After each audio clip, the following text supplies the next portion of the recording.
Renoncement et PN. Réflexion sur le lâcher-prise et ses enjeux. Renoncement et PN sonnent comme des notions antinomiques. En effet, le manipulateur sentimental ne se suffit pas à lui-même et s'accroche donc de branche en branche, de proie en proie pour subsister. Incapable de lâcher le morceau sans en avoir un autre à se mettre sous la dent, il est condamné à vivre aux dépens de sa victime, tel un mollusque agrippé à son rocher. Mais qu'en est-il de la personne qui a été manipulée? A-t-elle le choix de lâcher prise? Qu'a-t-elle abandonné dans cette relation d'emprise? Doit-elle continuer à se battre pour tenir bon et à se cramponner? Ou bien peut-elle se laisser porter par le flot de la vie? Voici nos réflexions sur un sujet multiforme. Cette réflexion est tirée d'un article du site internet www.pervers-narcissique.com, dirigé par Pascal Couder, psychanalyste et psychologue clinicien, co-auteur de l'ouvrage de référence « La manipulation affective dans le couple, faire face à un pervers narcissique ». Depuis plus de 30 ans, Pascal Couder et son équipe de thérapeutes spécialistes des questions autour de la manipulation sentimentale prennent en charge les victimes de PN francophones partout dans le monde grâce à la vidéoconsultation. Rendez-vous sur pervers-narcissique.com pour accéder gratuitement à une multitude de ressources précieuses. Le renoncement à soi pour une victime de manipulation sentimentale. Nous venons de poser l'impossible conciliation entre renoncement et PN parce que c'est finalement une notion qui concerne exclusivement la victime de manipulation sentimentale. Mais nous reviendrons plus loin sur le rapport du pervers polymorphe avec ses liens d'accroche indéfectibles. Concentrons-nous tout d'abord sur la capacité à renoncer de la personne qui a été manipulée pour voir en quoi cela peut être délétère. Stoïcisme ou passivité? La problématique du lâcher-prise, bien que très à la mode, revêt en réalité une dualité qu'il nous a semblé important de considérer selon l'angle très spécifique de la relation de soumission. Force est de constater que ces temps-ci, le stoïcisme a le vent en poupe. Pourtant, cette pensée philosophique grecque date de plus de 3 siècles avant Jésus-Christ. Si on l'étudie en profondeur, elle porte effectivement des concepts tout à fait louables que nous n'aborderons pas ici, mais nous vous invitons à les questionner auprès de ressources fiables. Ainsi, nombreuses sont les injonctions à laisser faire le destin, être dans l'acceptation et le détachement à ses propres émotions. Le problème, c'est que sa récupération récente par les coachs de vie et autres guides spirituels ou stratégiques peut vous pousser vers un renoncement forcé ou subi, qui ressemble plus à de la passivité ou à du découragement. Sous couvert de paraître sage ou spirituellement plus élevé, on est alors tenté de demeurer passif face aux événements. Or, n'oubliez pas que la menace rôde en permanence chez les victimes de MPN. Resteriez-vous stoïque après qu'un serpent venimeux vous ait mordu? Laisseriez-vous le poison progresser dans vos veines sans broncher en remettant votre survie à une volonté supérieure? Accepter sereinement et ne pas accorder d'importance à ces émotions dans le cadre d'une relation toxique s'apparente tout simplement à de la soumission et à de l'invalidation émotionnelle. Nous vous encourageons d'ailleurs à réécouter l'épisode de podcast sur cette thématique. La vision sacrificielle du renoncement de soi. Prenons maintenant une autre version de la transcendance du renoncement à soi, celle de la Bible. Selon les Écritures, il s'agit de faire le don de son corps et de son âme à Dieu et, à travers lui, à toute l'humanité. Dans une quête pieuse, le sacrifice de sa propre personne est un modèle largement loué qui permettrait d'accéder à la sanctification.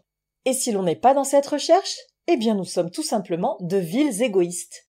Il serait difficile de mesurer combien cette valorisation de l'oubli de soi est ancrée dans notre société et notamment combien la culture patriarcale la fait reposer majoritairement sur les femmes. Pour une victime de manipulation, c'est en pensant bien faire qu'elle s'est dévouée entièrement à son Dieu, ou plutôt au diable, ce pécheur invétéré qui l'a abreuvé de ses mensonges habiles, le pervers narcissique. En croyant accéder plus facilement au paradis par l'offrande de sa personne, elle a surtout vécu l'enfer de la manipulation sadique. Pourquoi renoncement et PN sont-ils incompatibles ? Les pervers narcissiques sont incapables de vivre en autonomie, car c'est leur nature de parasite qui assure leur survie psychique. Le concept d'abandonner n'est donc tout bonnement pas à leur portée intellectuelle. S'ils vous ont un jour donné l'impression de laisser tomber une proie ou de déposer les armes dans un combat, c'est peut-être tout simplement qu'ils sont partis sur un autre front et qu'ils ont trouvé une nouvelle marionnette à manipuler. Ou bien c'est qu'ils sont en repli stratégique pour préparer le prochain assaut. Nous en avons parlé à de maintes occasions. Un MPN est prêt à tout pour anéantir l'énergie vitale de son jouet. Soyez assurés que tant qu'il vous voit sur pied, il ne rêve que d'une chose, vous démolir. Il peut bien être affairé à tourmenter quelqu'un d'autre, vous laissant un répit bien appréciable, mais votre résilience est pour lui un véritable affront qu'il ne digérera jamais.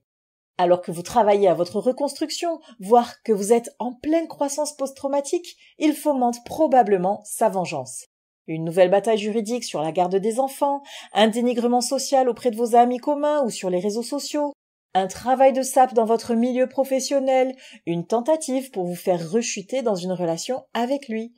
Peu importe le coup bas, tant que l'odieux personnage se rappelle à votre bon souvenir.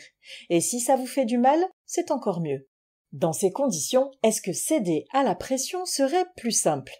Envisageons maintenant cette option sous un aspect positif. Le renoncement libérateur. Si, pour la plupart des gens, se détacher équivaut à se libérer des situations pesantes, il faut bien faire attention à ce que cela relève du libre arbitre.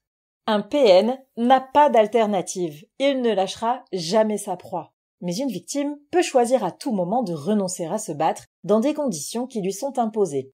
Parfois, déposer les armes ne veut pas forcément dire laisser la victoire à l'autre.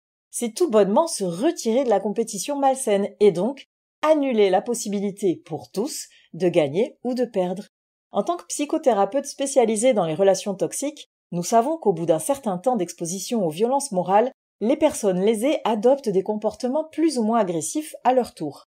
À force d'avoir été entraînées à ce mode de fonctionnement, elles rêvent de vengeance, sont tentées d'aller laver leur honneur en racontant leur histoire à tout le monde ou d'aller prévenir la nouvelle proie du PN du sort qui l'attend. Le problème, c'est que ces confrontations incessantes, en plus d'être vaines et énergivores, entretiennent le cercle vicieux de la toxicité. La provocation est un engrenage qui appelle une contre-offensive, jusqu'à épuisement. Ainsi, ne plus participer à ces jeux malsains, c'est ne plus laisser de place centrale aux vampires émotionnels dans votre vie. En somme, il n'y a que vous qui puissiez déterminer le meilleur moment pour vous de couper ce cordon putride. Avec l'aide d'une bonne alliance thérapeutique, vous pouvez accélérer la survenue de cet instant décisif dans lequel vous comprenez qu'il ne s'agit pas de renoncer, mais bien de reprendre le pouvoir de mener sa propre vie. À l'inverse de la perspective de laisser le courant nous porter, c'est donc une vision plus active de décider de vous jeter à l'eau qui vous libérera du cercle infernal de la dépendance. La seule chose à laquelle vous devez effectivement renoncer pour de bon, c'est cette idée illusoire, biaisée depuis le départ, mais qui persiste parfois des années durant, que cette relation aurait pu vous épanouir. Ça n'a jamais été une éventualité, et encore moins une réalité, même dès la première année avec votre PN. Nous venons de voir que renoncer peut être connoté de façon négative ou positive et engendrer des conséquences plus ou moins souhaitables. Si renoncement et PN sont parfaitement inconciliables, le choix de lâcher prise de la victime lui offre en revanche un avantage certain. Le pervers narcissique, incapable d'autonomie, s'accroche de proie en proie, mais celle-ci dispose malgré tout d'un grand pouvoir qui fera à jamais défaut au manipulateur, la liberté de reprendre en main les rênes de sa propre destinée. Finalement, renoncer dans une relation toxique, c'est refuser les règles imposées par le maître chanteur.